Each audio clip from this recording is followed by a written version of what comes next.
And here we go back with another live coaching episode where I speak directly with people who want to write their book and help them and give them live coaching during this episode. Now, the interview today is amazing because I get to meet with someone for the very first time. I get to hear her hopes and her dreams and get her excited about what her book can really be about and to show her that it is really possible. So without further ado, let's jump into this live coaching episode with Kass Gomez. Kass, welcome to the show. Thank you, Jake. I appreciate you having me. Of course, of course. Well, let's dig right into it, okay? Super quickly, just so I know and so the audience knows where you're coming from. Give me a little bit about your background, what you do, and just kind of give us a status update on who you are, what you do, and kind of what you're focused on these days. Okay, I'll try to keep it quick. I grew up in group homes and foster care. I went through a lot of sexual trauma as a child, and have worked through a lot of that trauma. I wanted to be able to give back to the community and help people. So I went and I got certifications. I don't have a college degree. I decided to go this route so I have the option to help people in a different kind of way instead of doing it in a psychological way. So I am a personal trainer. I am a nutritionist. I am a trauma facilitator. So yeah, that's me in a nutshell. I'm still in trauma therapy and probably will be for the rest of my life. But yeah, that's me in a nutshell. I'm still on the journey just like everybody else. Okay. Thank you for sharing. Thank you for sharing. Now, talk to me. Let's talk about your book. Okay. How long have you wanted to write a book, or when did the idea first come to your mind? I would probably say about 7 or 8 years ago is when I really started digging in. Okay. So you've wanted to write a book for a while. You want to Mhm. get it dialed in. When you think of your book, where are you at in the process? Is it, and what are you kind of like, Jake, I need your help. This would be the most effective way to spend our time together. What would be that like aha moment that would really help you feel good so that in the next 7 to 8 months, your book's done rather than another decade? I think it's putting everything together because I already have like an outline Okay, cool. put together. I also started writing a chapter, maybe a whole nother book. I don't know. Okay. And so it's putting it all that together and like narrowing it down on what it really is, I think. Okay, fantastic. So if I'm hearing you correctly, it's like you have all these ideas, you've created a version of an outline, but now you're like, how do I organize this? Am I ready to write? Should I start writing? What to do now, right? That's kind of where Correct. you're at. Would you agree? Correct. Okay, so one of the first things that I want to do here is I want to understand not just why this book's important to you, but I want to understand why you want to write this book. And so there's often two main reasons. There's an intrinsic reason, an internal reason you want to write a book, and there's the external reason that you want to write a book. So for you, Kass, you've wanted to do this for 7, 8 years. You grew up in different homes. You got certified. You did a different form of training and learning than the traditional way. What for you is that reason why you want to write this book? I want to be able to just help one person, just like you, Jake. Okay. Okay. And you want to help one person. And what do you want to help one person be able to do? I My biggest thing is letting people know, or that one person know, that like no matter what you go through, there is something on the other side. Yeah, trauma is horrible, whether it's big T or little t, and you can overcome it. I did with a lot of crap. A lot. Yeah. Okay. This is huge. So essentially, you're writing this book because you want to help somebody and you want to give them hope, inspiration, and then the understanding that, hey, you've been through something. I get it. Your experience is different, but you can get through it. There is something on the other side, correct? Correct. And there's tools, right? And there's tools, Mhm. which is great. Now, let me ask you this. Most people that I work with and communicate with, they want to help people, right? Mhm. And that's amazing. Okay. But I want to challenge you for a second and ask, what do you want on the back end of the book? Because you're going to help people. There's no doubt about it. Okay. You're going to help people. You probably already helped somebody just from how you framed what your book's about. But there's going to be something on the back end. Do you want to generate leads for a business? Do you want to start a business? Do you want to speak at foster homes across the country? Do you want to start a nonprofit based on the book? Do you want to be a coach? Do you want to create courses? Do you want more credibility? What for you, and yes, all of the above is a fair answer choice there, is what do you want the book to bring you in terms of opportunity? I honestly, I've been thinking about this a lot, outside of the inner work from writing a book. I would probably say public speaking. I think that we don't speak about things enough like we should, the vulnerability piece. And I think that's very, very important, getting it out there. Okay, fantastic. And now let me ask you this. When you think of this book and you think of all the outlines and the journals and probably everything that's been all over your house, right? Mhm. What do you envision the content of the book being? Do you envision it being your story and only your story? Do you envision it being just the teaching stuff? Or do you envision it being maybe a blend of both? What kind of feels best to you? Is it story with the tools? Is it just the story and what you've been through and how you overcame it? Or what for you is the idea behind the book that feels right to you? I think both, like being able to tell my story and give tools. I feel like too many coaches just hold that close to their heart unless somebody's paying them. I'm a coach too, and I'm a believer of just give everybody the knowledge. So that's where I'm at. I want to be able to tell my story. I want to be able to help people and give them the tools. Depression, anxiety is too crazy and rampant right now. So Yeah. yeah, I definitely want to be able to open up. Okay. Okay, so story and tools. All right, so let's kind of start packaging this whole thing together, right? The reason you want to write this is to help one person. The back end reason you want to do it is to get speaking engagements and build your brand with that, right? Correct. And get paid to do that, right? Correct. So now, what's in between there? Well, what's in between this is the book. And what is the book going to be? Well, if we start to break it all down, we need to be very clear on what it is. What can you teach? And in what order would you teach it to help one person so that they can feel that there's something on the other side of trauma? And so I want to ask you this, and I'd love an answer here, is do you have a process that you've already created that will enable somebody to be able to follow it if they've experienced trauma, to help them be inspired and to feel that hope? I believe I have, but the thing with trauma, not one trauma is the same, right? Right. So I have my way of doing things. So I want to be able to give different tools, if that makes sense. Like, yeah, I can give you different processes, but it's up to you to find out what works for you, right? Absolutely. Absolutely. And this is what you just said is a huge thing when people write their books, is what we're trying to do with any book that is for impact and for potentially income is that we have to do two things. One, we have to share our story and what worked for us. Then we have to share our expertise. What have we learned?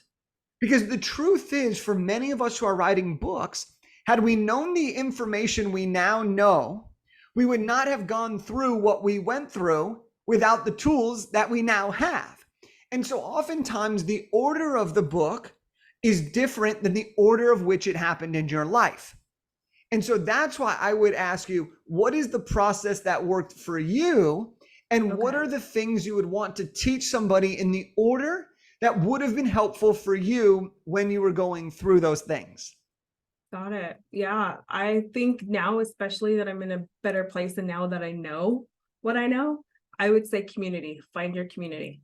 Okay. Especially going through trauma and depression, anxiety, all of those fun, jazzy things. Find your community, build a community. There's plenty out there on Meetup, on Eventbrite, on Facebook. Just find your community, or you could join mine, whatever works. Right. Okay. So find your community. That's one of the things. So if someone came to you, right, and they're like, okay, I'm experiencing trauma, like I want to heal from this. And I'll make a statement here. Everyone's got their own way to heal from trauma, right? And everyone's got their own way to achieve anything in life, right? But if somebody is going to try something new because they're like, you know what, Kass, like I get you and you get me and I need you to help me. I'm experiencing this. I want to heal. I want to see that there's something on the other side. What is the things, if there were 3 to 5 things, what are the things you would absolutely recommend to anybody, even if there were different ways of recommending them, but what would be those 3 to 5 like core things that you would do and find your community's number one? Community journaling. I believe Okay. journaling is huge, morning and night if you can. Self-care. I know everybody says that Yeah. a lot, but it's learning what self-care is, because I've learned that people don't know what self-care or self-love is even. Yeah. They would that. And exercise, nutrition, it has to change. Inner to outer. It has to. Okay, great. So we got the inner to outer. You got your framework that you just built out, right? Mhm. Now we're putting a book together. So now if we were to look at this, right? When people read books that will help them, they need to see your story. Why? Well, your story is going to show them that it's possible. Your story is going to show them that you understand them. So sharing your stories and your experiences gives them that trust and relatability factor. The tools are the things that you've used that other people you've taught, other people you've worked with, other people you've helped also tend to benefit from on average. And what those do is they show them how to do those things. And now here's the kicker. And this is something that stops a lot of people when they write their book is this. A lot of people when they're giving this stuff away and they're giving the tools and they're sharing their story, a lot of people get worried on, well, like, who am I to do this? I'm not at the end result. I still have my trauma. I still am in trauma therapy. Should I wait for a longer period of time to write my book? Am I ready to share this stuff? And the truth is, no matter what topic we're writing about, is you don't have to be the world's greatest expert to be able to share your experience, because your story is valid. No matter who you are, your story is valid. And if something worked for you and you know it's already helped other people, you absolutely can help somebody. Yeah. All you have to be is 1 to 2 steps ahead, the person that you once were, in order to get you to where you want them to be. And that's a really, really powerful shift. And so, Kass, for you, as you go through this, like, you can absolutely mention in the beginning of your book, like, look, this is what I did, this is what I'm experiencing, and this is what I would help. This is how I can help you. But I'm still going through it. Yeah. And I'm not perfect. I'm still going through it. I'm still learning, but that's what I aim to share with you, is that this is a journey. This is a process. And when you do that, you connect with your readers in a way that help them feel that they're not alone. And with a heavy topic like the book that you're going to write, that can be really, really powerful from the beginning. How is this feeling as we're walking through this step by step and breaking it down? I'm excited. Right? Yeah. Right? Uh-huh. And so what I want you to do now is, like, let's talk about this, okay? What are some of the areas that you're feeling as we break through this? Are there any questions coming up? Are there any feelings coming up that you're like, you know what, I want to dig deeper into this? Or any questions about the book in general that you'd like to have answered while we're on this session? I think I have a hard time because I've gone through so many different pain points. Like, I have a list here, like probably like 15 of them, minimum. And so it's like figuring out which story, right, is key to keep in the book, or is it all of it? Okay, so the question is, how much content is necessary to include in the book? Correct. So there's a few ways to look at this, but what I typically will tell people is that for your book, I would say put the shortest amount of words and stories that you need to get the reader the result that you promise. Okay. So depending on how much backstory they need, or depending on how many stories really support and teach the point, you can have fewer or more. And when you look at it, what I like to do is I always like to match the story to the lesson versus trying to peg a lesson to a story. So for example, when I'm writing a book, or when I'm working with someone on writing a book and they're like, you know what, I need to tell the story about self-care. Okay. Mm-hmm. I need self-care. That's one of the things you would use. Instead of focusing on, well, like, I have this story, how do I tie it into self-care? It's, well, I'm going to talk about self-care, and I'm going to talk about being aware of what self-care actually is. Well, the only story that's relevant in that moment was the minute you became aware of what self-care really was. You don't need a ton of the backstory. You only need to share what's relevant to get the point across so that the reader can understand what you want them to understand, right? And that's going to really help you navigate it, because you don't need to include your whole life in the book. You only need to include parts of the stories, because guess what? When you speak, guess what you elaborate on? The stories from your book, right? Got it. Give people the deeper, the further and expansive way of doing that. Now, does that mean you only have one story every chapter? No, you can have multiple stories. You can give case studies or share success stories of other people you've worked with to reinforce the point. And when you have a blend of all of these things, you're using other people, you're using people you've helped, you're using your story, that creates a holistic experience for the reader to be like, oh, they did it. I trust them. They've helped people. They're legit at what they do. And there's other people who have done it too based on this teaching. Okay, if it worked for all of them, it can work for me. And so how much content do you need to include? As much as you need to get the point across, but you don't need to tell your entire life story just to write a great first book. Okay, that makes sense. That makes Awesome. a lot of sense. That's helpful, very helpful. I'm just sitting here, my wheels are spinning. Yeah. And while those wheels are spinning, because I want to keep them spinning here, there's no, in today's world, there's no like one size fits all page count or word count or anything like that. But what I am noticing and what we're seeing is about the 100 to 200 page book is ideal for nonfiction books that are designed to help people get results so that you can grow your business and make an impact.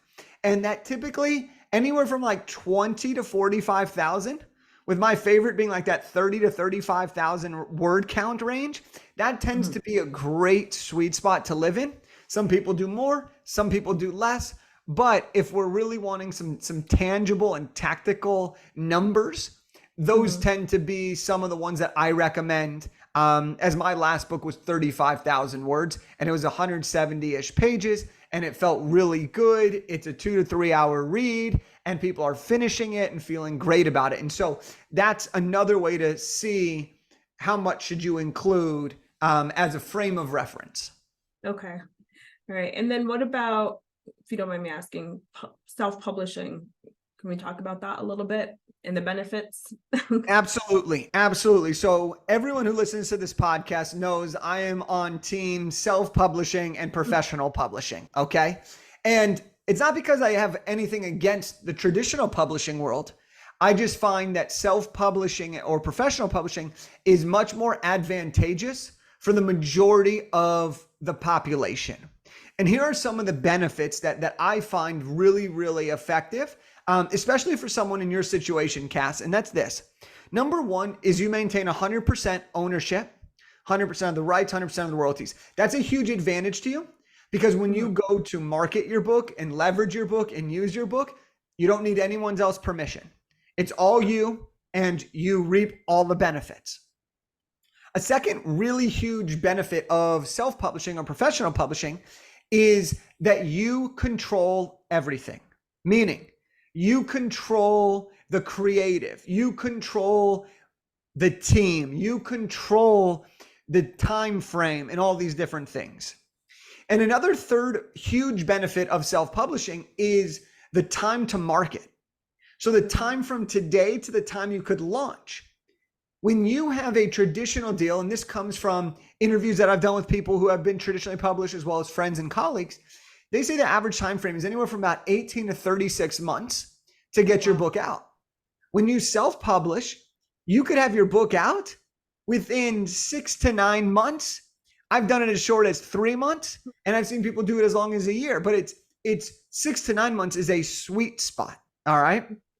And that can be huge. Because if you're trying to get speaking engagement, you're trying to grow your business, well, how advantageous is it for someone like you who's trying to grow things and get out there and build your brand to have a book in 9 months and then to spend the next 27 months marketing it, talking about it, leveraging it, speaking on it, giving it away, selling it.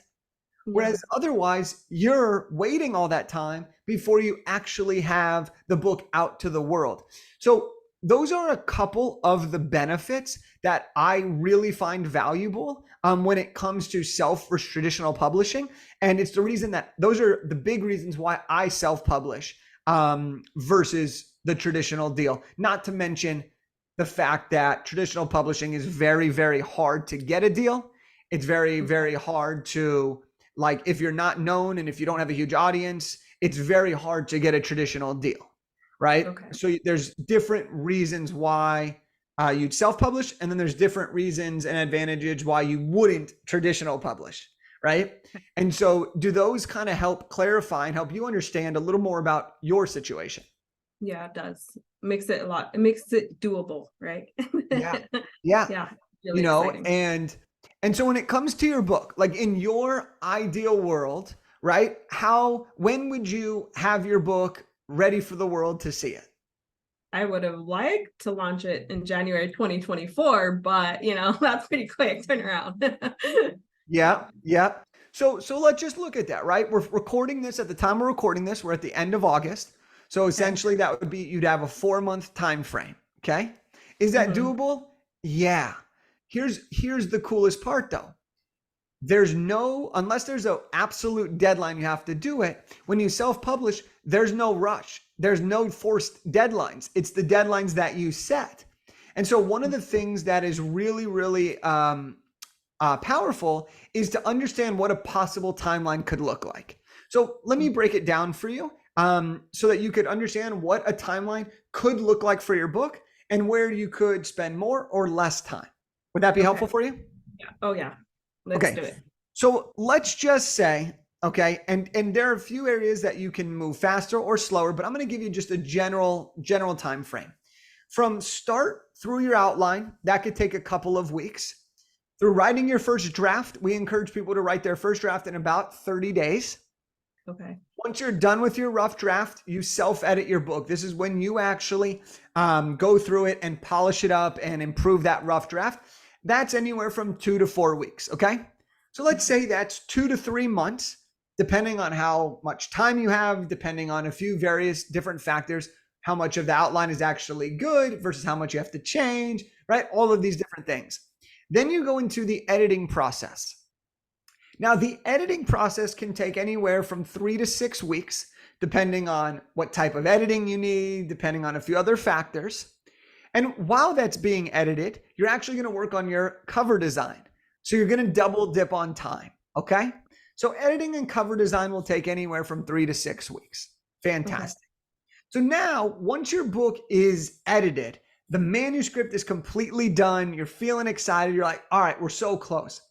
The next thing is you get your book formatted.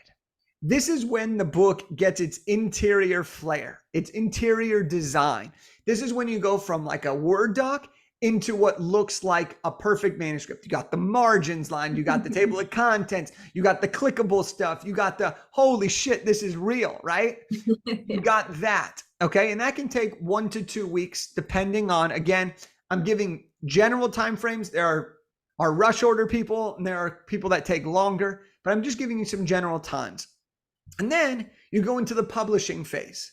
Publishing is where you're going to actually upload your book. You're going to pick your categories. You're going to basically publish the book. All right.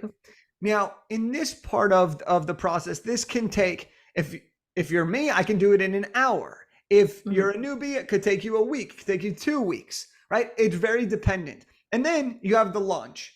And the launch could take a wide variety. You could say it's live with no prep. You could do a month of pre-promo. We give our clients like an 8-week social media launch calendar. But then you can do a pre-launch, you could do a launch party, you could do whatever. So that could be time. And then once the book's launched, you talk about the book forever and ever and ever until your next book is done. All right. And so that timeline can take anywhere, from 4 months to 6 months to 9 months, depending on your availability, depending on if you have people helping you out in certain aspects of it. But ultimately, that's a general way that you can identify a legitimate timeline to publish your book in a way that doesn't look like you're an amateur, but instead makes you look like the greatest expert in your space, so that you have a book that builds authority, gets you speaking engagements, and that people take seriously enough to allow them to be helped. And that's the timeline that it could take to create a great book. Okay. And that's doable. I mean, that just puts me into March.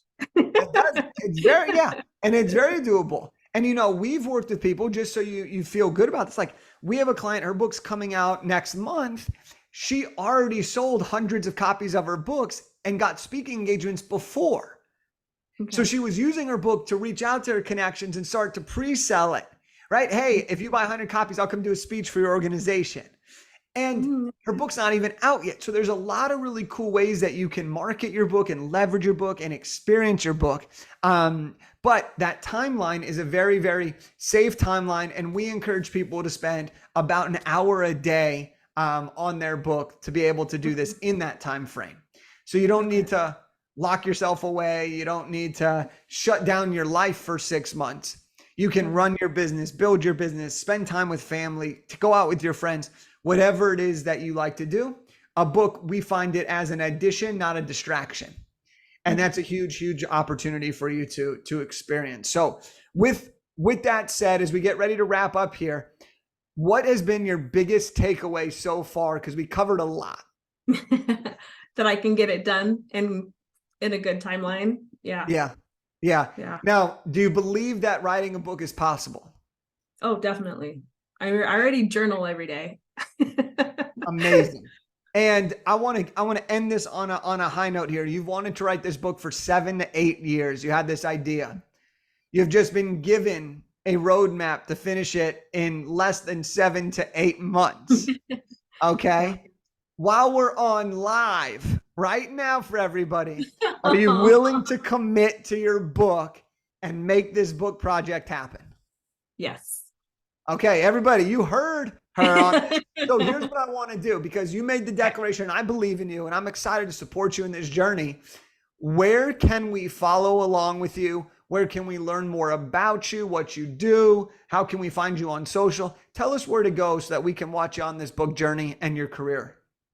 On Instagram, it's Inspired Kass, and that's Kass with a K, Kass. And then my business is inspiredwarriorproject.com. Amazing. Super sweet, super easy. We'll link all that up. So Kass, I just want to say thank you for coming on the show. It's been an absolute pleasure to have you on here. I hope that you got a ton of value out of today's conversation. I know the wheels are turning. I know you got a lot of different ideas of how to kind of organize your book. We talked about the difference between yourself and traditional publishing. And so with that said, for everybody that's listening to this episode, if you enjoyed this and you want to get your own live coaching episode where we could break down your book and your vision and what you want to do with it, then please let me know on Instagram at Jake Kelfer that you're interested in jumping on, and we'll schedule a time to chat. And if you want to follow along Kass's book journey, or you want to follow along what the work that she does, then make sure to visit the links down below and support her in that way. So without further ado, I hope you all have a wonderful day, and I will see you on the next episode. Peace. Bye.